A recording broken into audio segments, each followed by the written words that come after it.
আসসালামু আলাইকুম, এসএস ভাই ফ্রম শোভা গ্লাস হাউস। আজকে আমরা একটি সিম্পল অ্যাসেস গেট নিয়ে আলোচনা করব এবং এই গেটে কি কি মাল ব্যবহার করা হয়েছে, কত টেকনিক্যাল মাল ব্যবহার করা হয়েছে এবং সর্বশেষ কত টাকা পার স্কোয়ার ফিট পড়বে সেই সম্পর্কে বলে দিচ্ছি।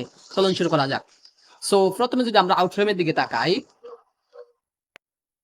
এখানে আউটফ্রেম হিসাবে ব্যবহার করা হয়েছে দুই 1.5 mm এবং দুই 1.5 আউটফ্রেমের অর্থাৎ চারের সাইডের যে ফ্রেমটা তৈরি করা হয়েছে এই মালগুলোতে ব্যবহার করা হয়েছে দুই 1.5 এবং ভিতরে যে সকল মালগুলো আছে এগুলো ব্যবহার করা হয়েছে 1.3 1.2। এই মালগুলো হচ্ছে 1.3 1.2 যতগুলো ভিতরের এলিমেন্ট গুলো ব্যবহার করা হয়েছে এগুলো হচ্ছে 1.2।